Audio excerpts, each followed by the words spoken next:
Welcome back to RX Muscle's Iron Road to the Olympia 2019, brought to you by Chemical Warfare. I'm Dave Palumbo, and joining me once again is Aaron Singerman, and we're going to break down and give you our predictions of the Classic Physique Olympia. Now, Aaron, this year they're giving the Classic Physique guys a little more hype and hoopla. They're putting them on the main stage at the Orleans Arena for the finals.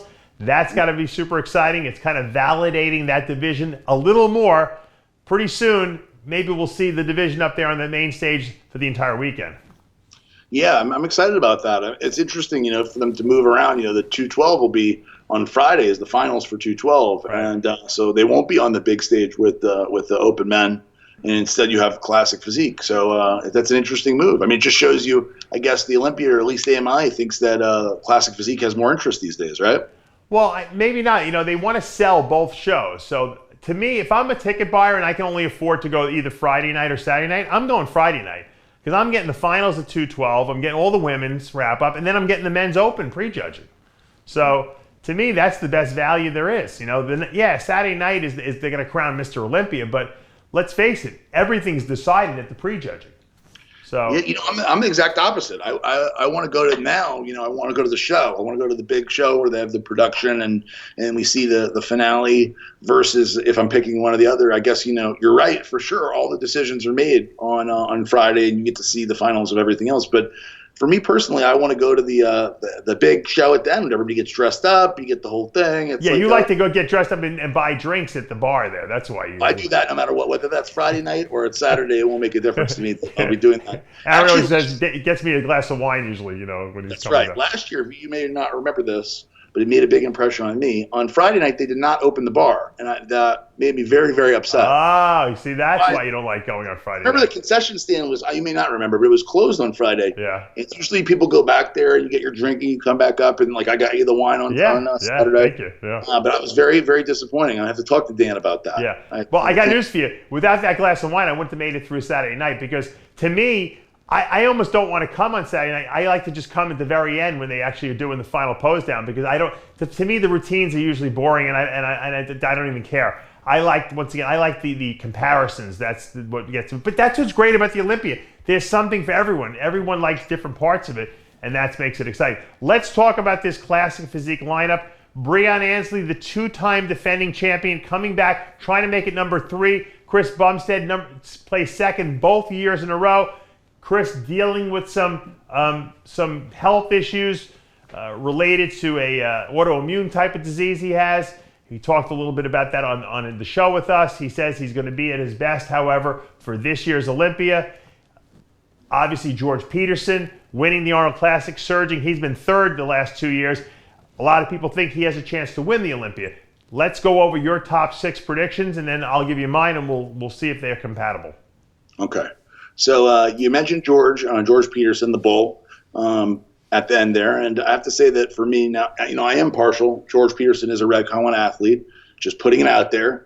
But I will say strictly from a physique perspective, George has been climbing the ranks. And I think George is just hyper muscular in all the right places. And I think we saw that at the Arnold.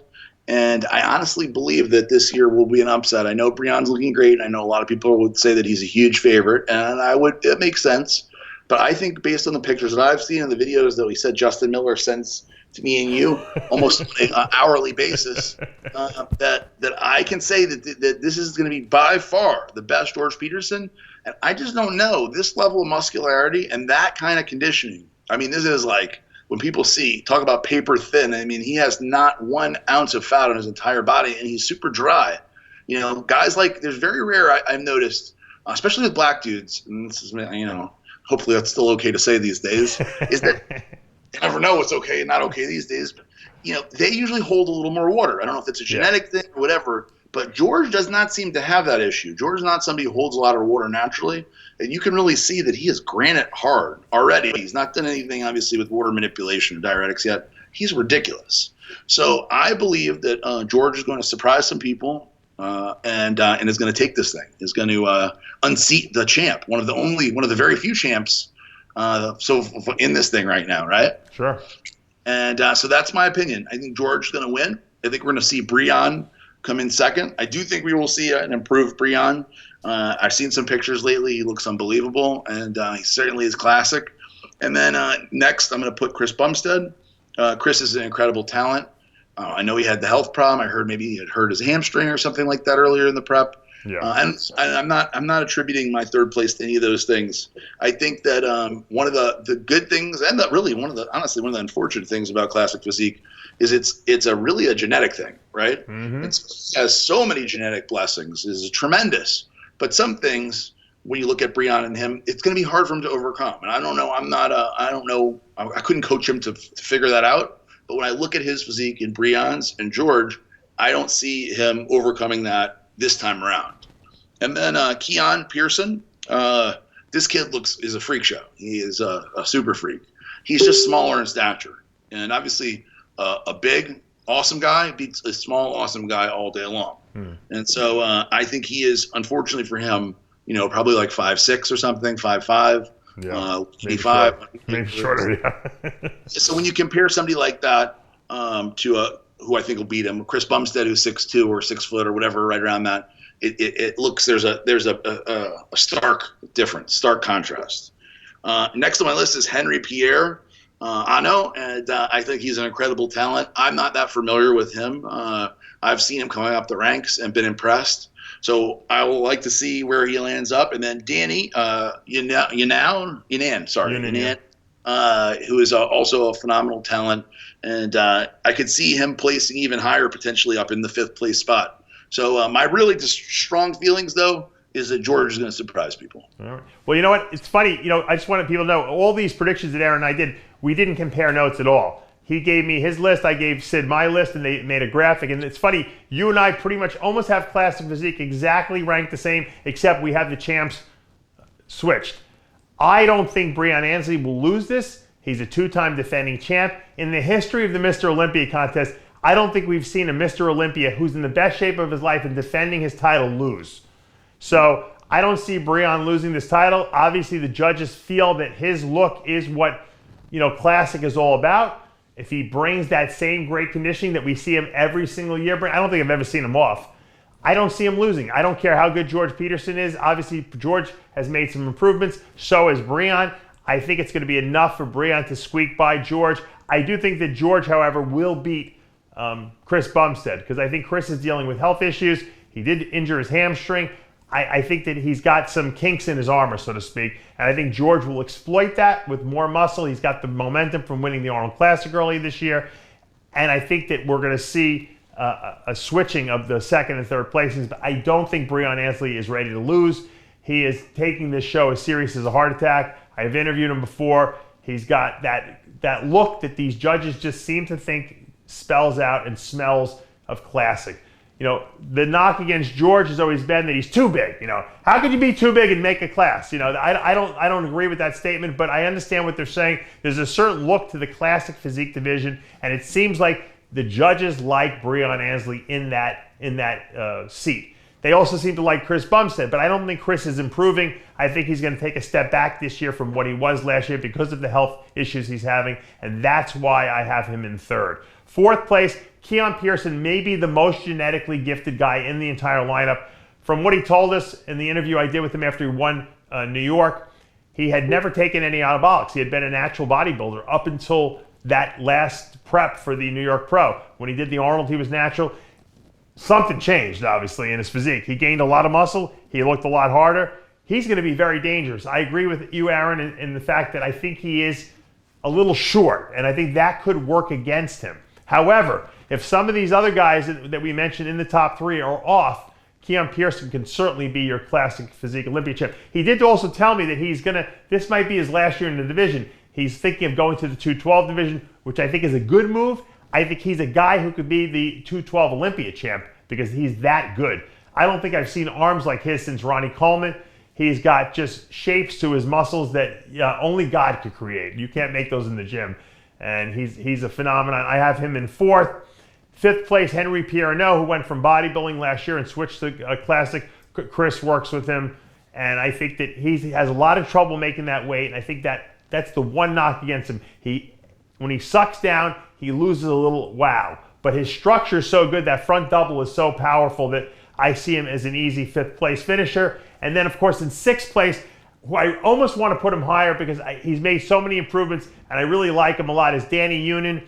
I think he's going to be battling it out with Ahmad, and I'm helping Ahmad, and that's why I know how he looks and how good he is. So I think that the two of them will be battling it out in that sixth place. But really, fifth and sixth could be that the pivotal placings. I think that's where you're going to get those three guys battling for those two spots. I think the top four is a lock, assuming we have the conditioning that we're expecting to see from these guys. So Classic's going to be interesting. I don't think there's going to be a title change. You think there's going to be a title change. I'll tell you one thing. If there is a title change and you get 3 men's new champions crowned, and then maybe in men's physique you might get a new champion, maybe Andre Ferguson wins, it's going to be a crazy, crazy Olympia year. Yeah, I agree, Dave. I can't wait. I'm looking forward to leaving. I'm out of here on Thursday. Yeah. And I'm going to have to report back to you at home with all the babies, right? That's right. That's right. Yeah, you guys got to report back. Of course, Chris Aceto will be out there with Sid, and you guys can join them out, Aaron, if you're around for some of the wrap-ups, as you always do, because we like to get a lot of opinions. How many people did that wrap-up last year when we did the final? Like 10 people? Too many. I ran off. I walked off during the end. Yeah, you gave your opinion and you left. But because once you get Tom Platz in there, there's nothing you can really say relevant anymore, right? You had Samir. Well, when Samir and Tom Platz started talking, Samir is a big personality. So it's kind of like you had Milos also who likes to talk. And it was a lot happening. A lot of very, very legendary bodybuilders and personalities all in one place. I love that because I love the fact that these guys are still so passionate about bodybuilding that they have such strong opinions. Because a lot of times guys leave the sport and you never see them or hear from them again. Bodybuilding is one of the few sports where guys can't get enough of it. They got to go back to that Olympia to see who the next champion is going to be because they're really emotionally invested in it. Historically, and the fact that they stepped on that stage, these are the guys that competed. Samir was Mr. Olympia. Tom Platz should have been Mr. Olympia. You know, you got guys like that. How could you turn away their opinions? Lee Haney is walking around there. Dorian Yates is walking around there. Jay Cutler. It's who's who in bodybuilding at that Olympia. Yep, they're all there. They're all there. And, you know, it's funny. It shows you, like, it's interesting, like, the history of RX Muscle. We would have never – they would have went the other direction in the beginning. Yeah, right. Now everyone wants to run toward the camera because they know that we actually have some valid stuff we're talking about. But the truth is that, you know, respect in this industry – and, you know, your opinion is always earned because you have to prove it. Look, I proved a lot on stage, but then, you know, I had to prove it that I knew what I was talking about. And so we've been doing this for so long now that, you know, we can handicap these shows in our sleep, basically. But as a person who watches the Olympia, you want to hear someone who has experience giving you their insight because it's like when you watch football. I want people to break down the plays for me so that I can understand what's going on. Same thing with boxing and MMA. I want to know the strategy, what these guys are doing, the moves they're making, and the only people who can really lay that out are people who've actually done it themselves. Yeah, well, you know, I barely done it, and I've done it poorly, but at least I've been around you and other people. But you've been analyzing shows since 2012 or 11, you know? With you, 2007 is when I met you at the backstage of the Arnold Classic. That's right. So we've been doing it for a long time now. Yeah, we're backstage at the Arnold, and then the next year I started working, doing it with MD, and then we moved over with you in February 2009. When Dexter won the Olympia, that's when we started. When you started, really. Yep, so that's right. If Dexter wins again, it'll be like full circle. You came. Exactly. Wouldn't that be interesting? Yeah, exactly right. Exactly. All right. Well, that's this Classic Physique Olympia lineup. That's Aaron and my predictions. We have a little bet on the open division. We'll see who is right and who is wrong. Most likely we'll both be wrong, but it's fun to throw it out there. The only other person who ever puts up predictions is Lonnie Teeper. But Lonnie's always skewed by who's ever guest posing at his show that year. So that's true.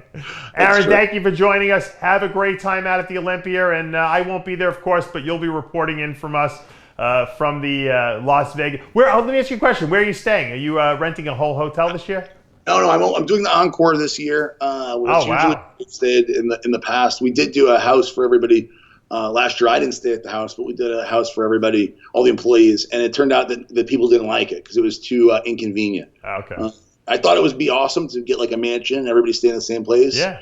Because it was off the strip and everything, it becomes difficult to go back and forth. Right. Yeah. The traveling over there is a pain in the ass. That's what, I usually stay at the Orleans. I hate the hotel, but you know what? You're right there, and it's so convenient that you can't really complain that much. Yeah.